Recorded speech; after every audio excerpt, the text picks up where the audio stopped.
रात के किस्से। ये कहानी एक क्लासिक अर्बन लेजेंड को एक नए मॉडर्न और रियलिस्टिक अंदाज में पेश करती है।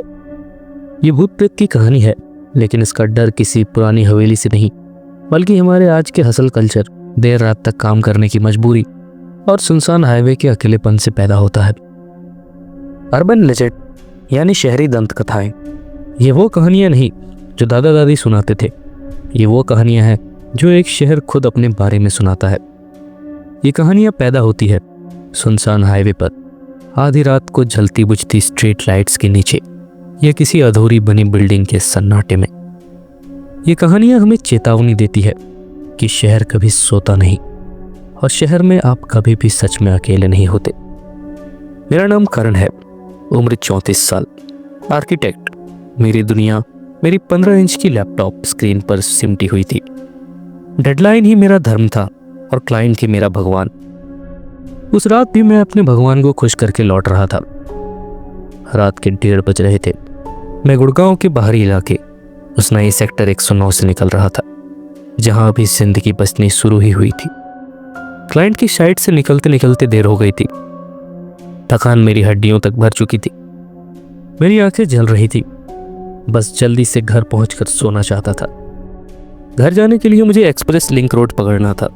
50 किलोमीटर का सुनसान मक्खन जैसा हाईवे, या शायद मक्खन जैसा नहीं। इस हाईवे के बारे में एक कहानी थी।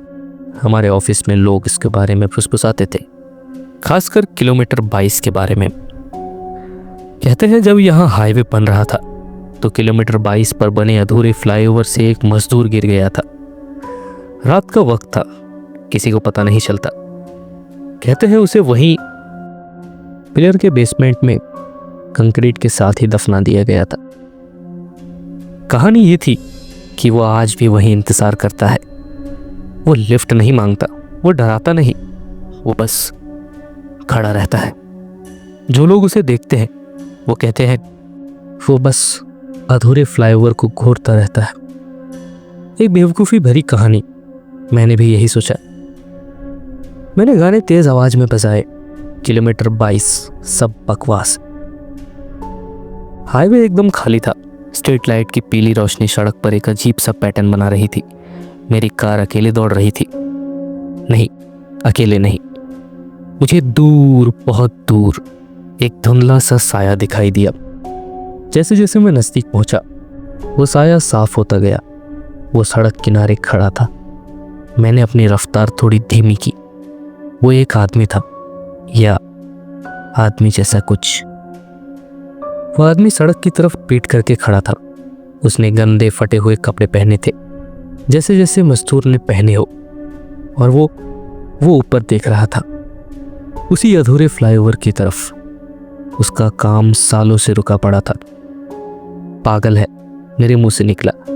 इतनी रात को यहाँ क्या ही कर रहा होगा। मेरी कार उसके पास से गुजर रही थी।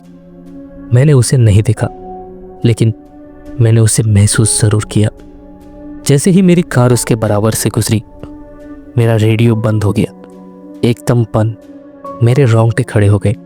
कोइंसिडेंस है, मैंने खुद को समझाया, बस एक कोइंसिडेंस। मैंने रियर व्यू मिरर में देखने की हिम्मत नहीं की।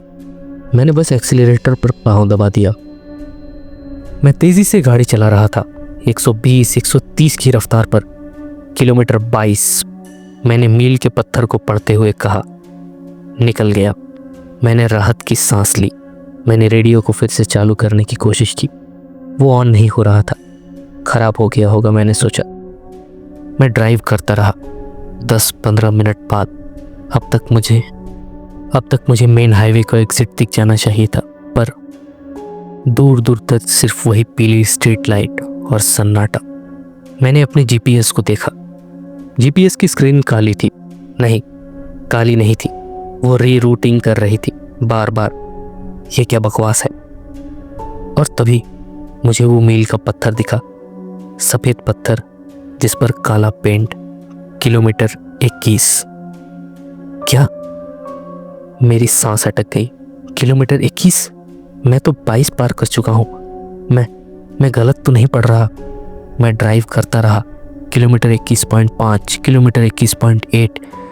मेरा दिल जोर जोर से धड़कने लगा। नहीं नहीं, किलोमीटर 22। वो फिर से वहीं खड़ा था, उसी जगह, उसी तरह, सड़क की तरफ पीठ किए हुए, अधूरे फ्लाईओवर को घूरता हुआ। नहीं, इस बार वो थोड़ा अलग था। वो सड़क के थोड़ा और करीब खड़ा था। ये मेरा वहम है। मैं चीखा। मैं थका हुआ था, मैं सो नहीं रहा था। मैंने इस बार आंखें बंद नहीं की। मैंने उसे घूरते हुए एक्सीलेटर दबा दिया। मैं देखना चाहता था कि मैं इस वहम को चीर कर निकल जाना चाहता था।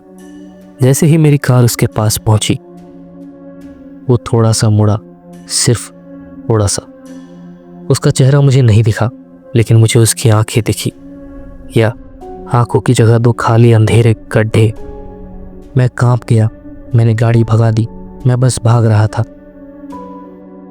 मैं कितनी देर तक गाड़ी चलाता रहता मुझे नहीं पता। 5 मिनट, 50 मिनट। वो हाईवे ही खत्म नहीं हो रहा था। वो पीली लाइटें, वो काली सड़क, वही सन्नाटा। किलोमीटर 21। नहीं, भगवान के लिए नहीं। मैं रोने लगा था। मुझे घर जाना है, मुझे जाने दो। किलोमीटर 21.5। मैं फंस चुका था। मैं किलोमीटर 22 के एक फंदे में फंस चुका था। इस बार मैंने सोचा, इस बार मैं रुकूंगा। मैं उससे बात करूंगा। शायद उसे मदद चाहिए। मैं कितना बेवकूफ़ था। किलोमीटर 22। मैं उसके पास पहुंच रहा था। मैंने गाड़ी धीमी की। वो इस बार सड़क के किनारे नहीं था। वो सड़क के बीचों बीच खड़ा था। वो मेरी तरफ देख रहा था। मैंने ब्रेक मार दिए। कार घिसटती हुई उससे बस कुछ इंच पहले रुकी। वो मेरी कार के बोनट के ठीक सामने खड़ा था। हेडलाइट्स की सीधी रोशनी उसके चेहरे पर पड़ रही थी। उसका कोई चेहरा ही नहीं था। वो चेहरा कंक्रीट का था, जैसे जैसे कोई अधूरी मूर्ति हो। रेत, बजरी और सरिया उसकी खाल से बाहर झांक रहे थे, और उसकी आंखें वो मेरी तरफ देख रही थी। उसने अपना हाथ उठाया धीरे धीरे, और उसने मेरी कार के बोनट को छुआ। मैं जम गया था। मैं हिल नहीं पा रहा था। मैं चीखना चाहता था, पर मेरी आवाज़ ही नहीं निकल रही थी। वो धीरे धीरे मेरी ड्राइविंग सीट की तरफ बढ़ा। वो शीशे के पास आ गया। वो झुका और उसने मेरे कान में फुसफुसाया।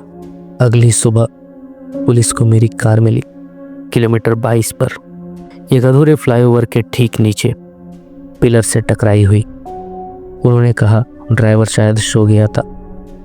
थकान जानलेवा होती है। वो गलत नहीं थे। थकान जानलेवा ही होती है। मेरी डेडलाइन अब खत्म हो चुकी थी। मेरा स्ट्रेस जा चुका था। अब मेरे पास सिर्फ वक्त है। मैं अब यहीं रहता हूँ, किलोमीटर 22 पर। मैं इंतज़ार करता हूँ उन थके हुए ड्राइवरों का जो घर जल्दी पहुँचना चाहते हैं। मैं उन्हें फ्लाईओवर दिखाता हूँ और अपना अधूरा काम भी दिखाता हूँ, और मैं उनसे बस एक ही चीज़ कहना चाहता हूँ, इंतज़ार करो।